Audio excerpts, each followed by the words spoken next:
Hey everyone, and welcome to Tuesday Night Legacy, presented by Spellhold Games. Tonight we have a bonus episode for you. We're going to be doing some more Pauper content. So I'm going to turn this over to Bryson. He's going to let you know who the players and the decks are, and you're going to get right into it. Have a good time. Hello and welcome to another night of Pauper Magic, brought to you by Spellhold Games.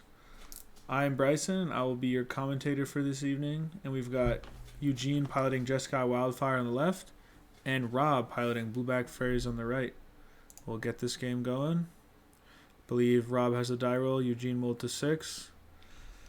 Rob playing a tempo strategy deck, trying to utilize cards such as Fairy Seer to help sculpt the hand and leverage these with spell stutter sprites to rebuy the Fairy Seers, as well as increase the fairy count for spell stutter sprites counter power. Now that Brainstorm being coupled with a Evolving Wilds to give the legacy power level effect of putting 2 cards back and only having the relevant cards at the moment.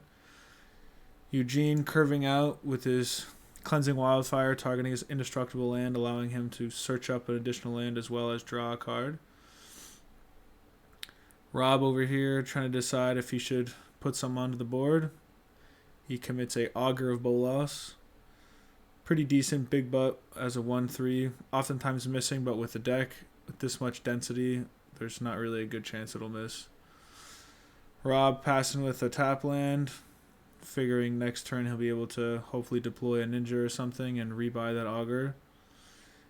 Eugene with the Fateful Mole Drifter featuring Ephemerate combo, allowing for 4 cards to be drawn, forcing him to discard to hand side, discarding a counterspell. Eugene most likely having a pretty stacked hand here. Rob trying to decide how to navigate this. Gets that Ashbrands into play. Swiftly cast down, as he doesn't want that Mole Drifter to be hit by that Ephemerate again. He's able to now deploy the Ninja of the Deep Hours, the card draw engine of the deck. Not only rebuying that Augur Bolas, allowing for another Augur, but drawing cards each time this thing deals combat damage is very strong. Eugene realizing its strength, Galvanic blasting that immediately. Now trying to decide what to do with his full grip of cards here. Nothing really too great in hand to commit to the board right now.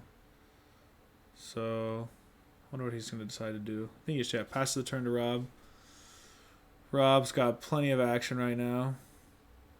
Maybe thinking about putting that big fish into play. Maybe the Augur.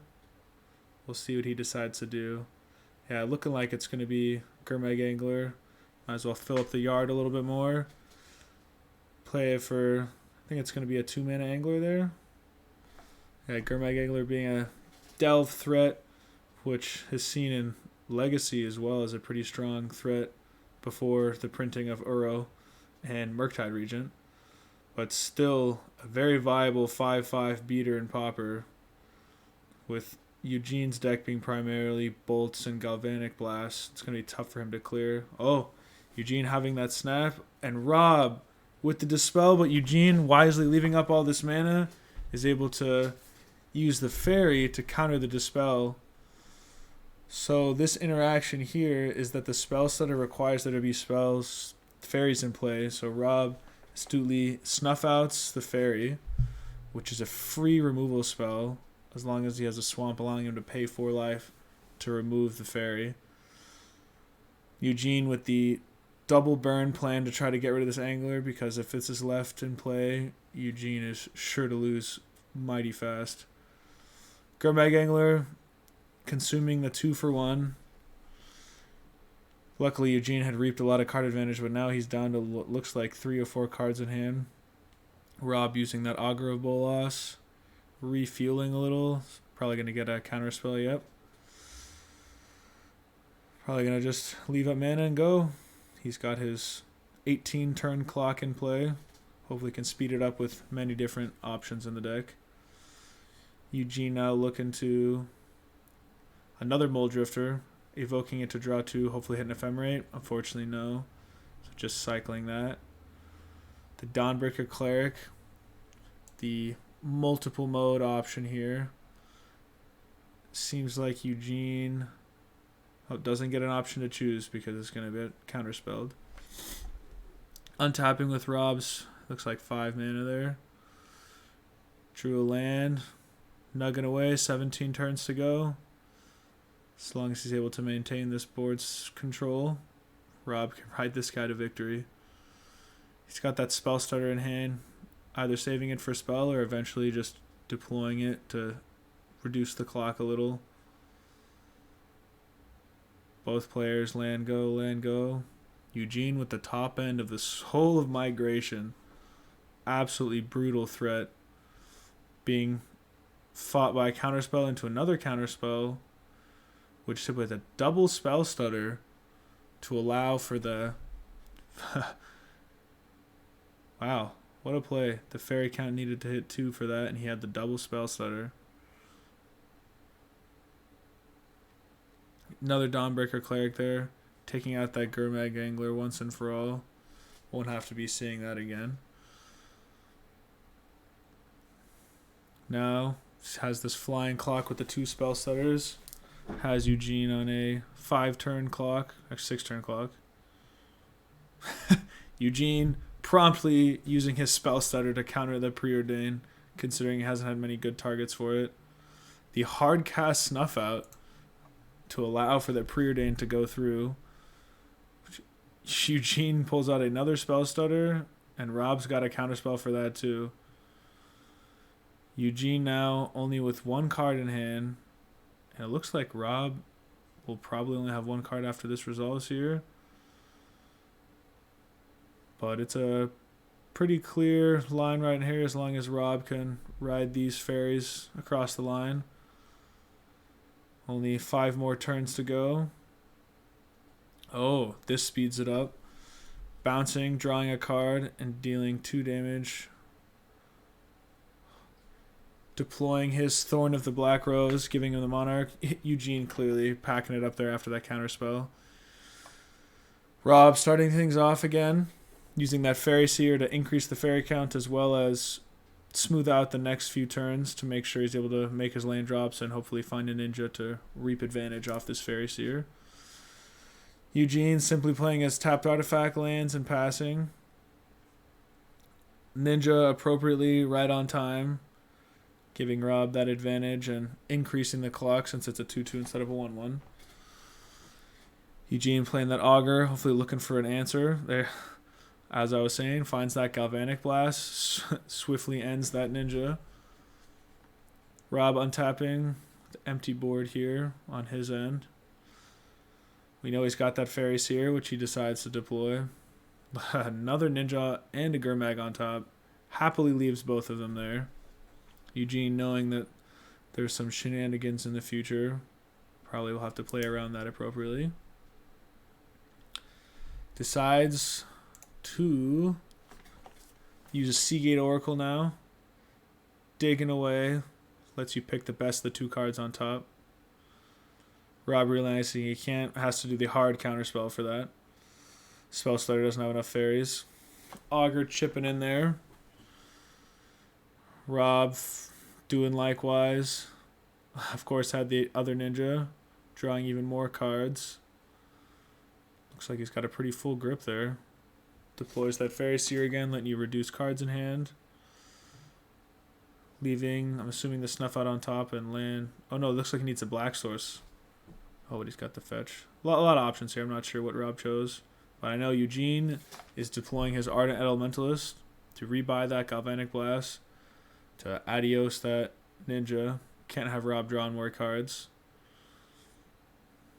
He'll pass a turn to Rob. Rob's probably going to crack fetch at end step. Most likely grab a black source since he is flush of those. Resetting that scry he did there. Kind of nullifying the Fairy Seer, but it's already allowed for 2 ninja connects and has scried along the way. Rob's got a Preordain to keep smoothing out these draws. 2 Ashbrands, probably not what he's looking for. Assuming he's going to be bottoming both of these. Draw something fresh. Brainstorm, just cantrip into cantrip. Pauper, surprisingly similar to legacy playstyles at sometimes.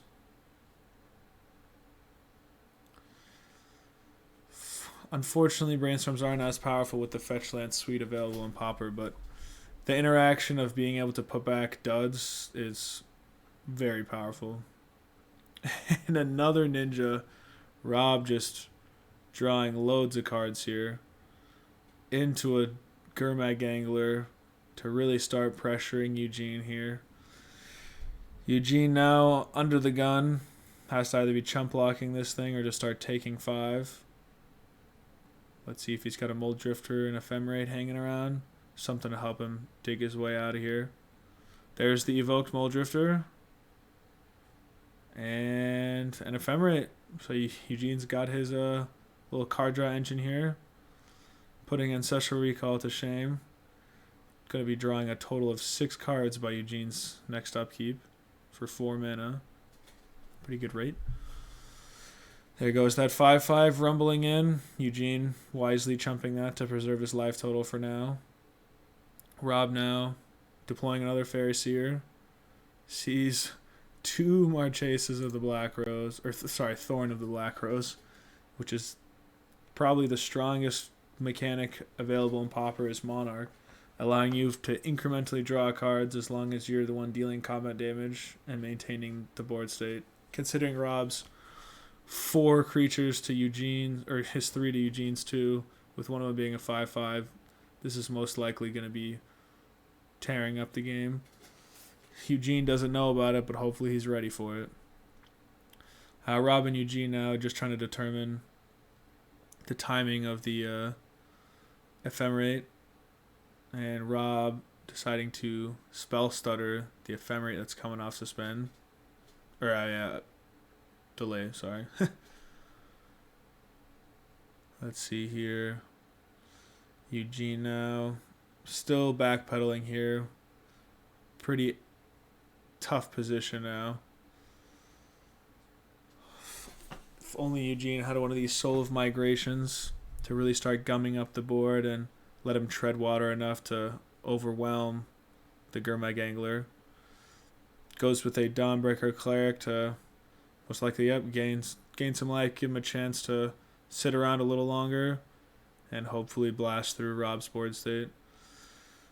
Rob using very powerful removal spell to hit the Pauper format, considering there aren't any legendaries. This is pretty unconditional removal for 2 mana. Rob putting the foot on the gas, swinging for more.